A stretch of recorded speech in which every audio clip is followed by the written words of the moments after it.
Introduce myself yet. What is my name? Let's see. St. Ambrose, St. Patrick, bishops, but I'm a bishop too. What young lady? St. Nicholas. Thank you, my child, for showing such charity to help me out. My mind is slipping these days because I'm pretty old, you know. In fact, I was born in 270 years after Jesus was born.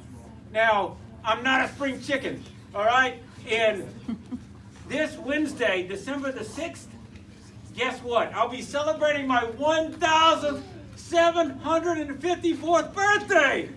That's a lot of candles. Yes, that's a lot of candles for our Blessed Mother to put on that cake in heaven. Yes, but she is the best cake maker. In fact, her cakes are out of this world. They're delicious. And they're literally out of Yes. this world. Now, I want to tell you a little bit. Let's talk a little bit about treasure, huh? Who y'all likes treasure? Me. All right, look at all that treasure in here, right? I like treasure. Yes. Is it chocolate coins? Well, my parents were very, very wealthy. And when they died, they left me all their money. Everything. So I decided to give everything to the poor and the sick. Jesus had told the man, go and sell everything you have and follow after me. And I wanted to follow Jesus too. Jesus also said, where your treasure is, there also is your heart. And I wanted my treasure to be the greatest treasure of all, and that is Jesus. Now, when we talk about treasure, if pirates steal treasure from people, are they being good or bad? Bad. Yes. And if I have treasure that's stolen, it's bad treasure, right? Yeah. Right. So what did I want my treasure to be? I said before, I wanted to be Jesus. And I wanted my heart to be with him, not with some pieces of gold. No, right? Right? So I gave my money away. Here, poor lady, take this money. Thank you, ma'am. Go buy clothes for your children. And then I was made a bishop of Myra, Turkey. Okay? A place called Myra. Now, as you prepare for Christmas, we're in a season called Advent, right? And during Advent, we can think ahead a little bit to the three kings, right? They brought gold to baby Jesus. Where do you think was their treasure? Who was their treasure? God. Right, not the gold, but God. Now, my back's kind of bad. Can somebody help me out with these oranges? I can. Okay? I can. Yes, I thank can. you, thank you. Thank you, my child. Thank you for my child for showing charity to an old man. What a kind deed. Now, it's been about a little over 1,700 years, so I haven't done this in a while. Well, I still have it. Yes. Glory be to God. I still do. Now, you wonder why I have these oranges. Well, there's a story behind these oranges, right? The story goes kind of like this. There was a family that was very poor. They had 3 daughters. Okay. Now the dad, if he didn't have enough money to pay for his daughters to get married, then what would happen is they could not get married, and then they would be taken away as slaves. Well, that upset me very much. And I said, God, I have to do something to help. And so what did I do? I got 3 bags of gold. And late at night, when everybody was asleep, I secretly threw them through a window. And you know, they had their shoes out. They had their stockings hung up by the fireplace to dry them out. And lo and behold, plop, plop, plop, each bag landed in a shoe. That was a pretty good shot. I was pretty lucky. But anyhow, as time progressed, people wanted to celebrate this act of generosity and showing charity towards their neighbor. And when we help our neighbor do something good for them, that is the virtue of charity. So, not everybody has bags of gold, right? So they started using oranges. Where's a dad that doesn't have their daughter married yet? Any? Oh, my dad. Here, give this to your dad, the bag of gold. Bag of gold. Bag of gold. right. So that's where the oranges came from. Now some other things that happened.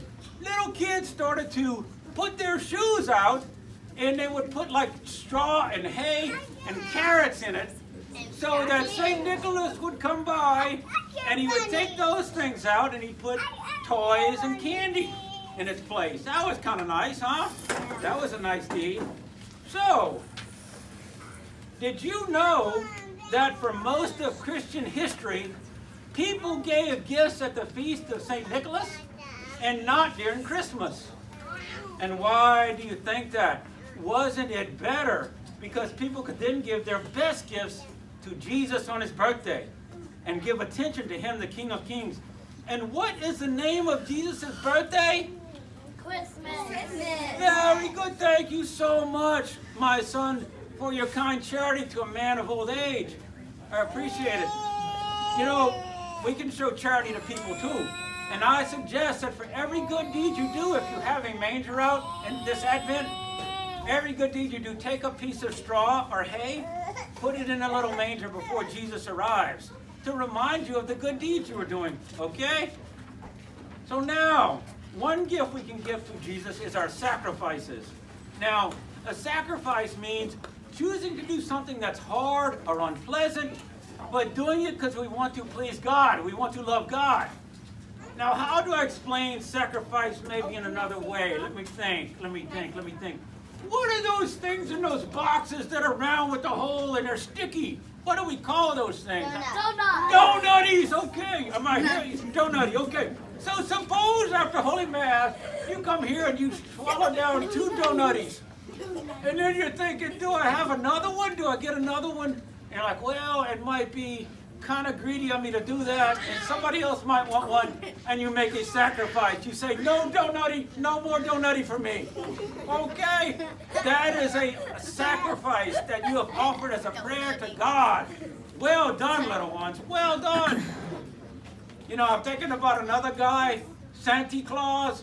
He's kind of like a copy of me, but you know what? He needs to lay off it in donutties, because his belly has gotten way too big. Sorry, that was uncharitable. Sorry, that was uncharitable of me. Now, you know what I ate, though, when I was a boy growing up in Turkey? Well, I could see why he'd like that better. Probably tasted better. I'd eat lettuce, lamb, and horse.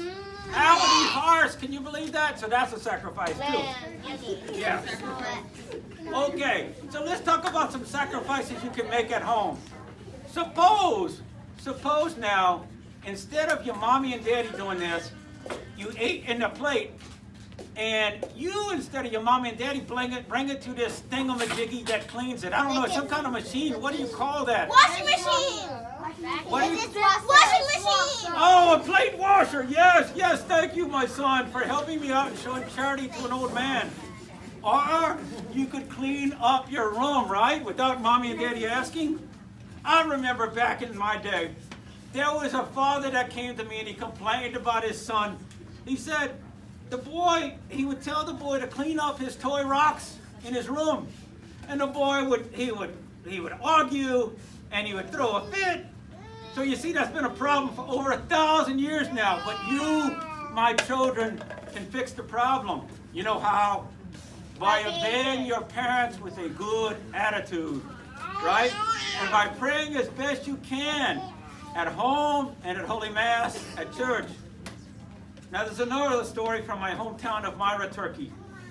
Years after I had died, they celebrated my feast every year in this great big cathedral. But some Muslim pirates came, you know, the kind that stole the treasure? Yeah, them. And they raided the church and stole all the gold chalices, all the gold candlesticks, and they took beautiful pictures, icons, and stole them too. But they did something even worse. They kidnapped a little boy named Basilius. They kidnapped him. Jack, can you hand me this cup here, please? Thank you. All right, yes. So they turned Basilius, the bad king, made him his servant. And you know what Basilius' duty was? He had to take drinks to the king whenever he wanted it in a valuable cup. That was his job. Well, as you can imagine, Basilius' mama and daddy, they were very, very sad. Their son had been missing for over a year. He'd been kidnapped from them. So it was the feast, the eve of St. Nicholas, right? And so the mama was so sad, she said, I just don't feel like going to Mass right now because I just miss him so much. But she did pray. She did stay at home and she prayed for Basilius to be returned. And she said, and she prayed for my intercession, St. Nicholas. She said, St. Nicholas, please help us. Please help us. Please help us. And then Basilius, over at the bad king's place, he started crying. He was sad. And the king said, what's wrong? And he said, I miss my parents. And the king said, you will never see your parents again. And then I was very upset in heaven when I heard that. And then I heard the prayers from the mama and the daddy. And I said, we got to do something about this, God. And God said, all right, go ahead. So there I went down there, and I picked up Basilius with his cup, right? Put him on a cloud, floated him over to Myra, Turkey, and there he was reunited with his mama and daddy. What a happy story. God is so good, huh? Yes, he is. One more quick story for you. Not that I say anything very quickly, but anyhow, there was some men on a ship, right? And there was a storm, and the ship got all broken up, and they could have died, and they thought they were going to die, but they prayed for the intercession of St. Nicholas to help them to get back safely. So I appeared in a vision and kind of fixed their sails, fixed the mast and the beams, and then I disappeared. Whoop, gone like that. So then they could come, but that's only through God. It wasn't the power of St. Nicholas, it was God. So they made it safely to shore. And where did they end up at? Guess what? My hometown. Turkey. Cyrus, Turkey. Myra, Turkey. I get my town right. All right. So what was the first thing these men did? They said, thank you, God. I got to go thank God. So they went to the great big cathedral. And who did they see? They saw me. And they came up to me and they said, you were on the boat. You fixed it. How did you do that? How did you know we needed help? And this is what I told them. I said, when you live a holy life, God allows you to see others in danger and hear their calls for help. I urge these sailors to devote their lives to God and to help people in need, and they did. And you can too with your life, just like them, right? Now let me think here. Because these children behave so badly here, what punishments can I think of? Oh, no, my mind is slipping again. That was another group of kids another time. These are little cherubim. I'm sorry about that. So, y'all have been very good.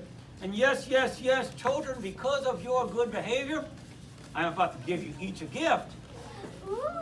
Yes. But first, dear children, please repeat these phrases after me.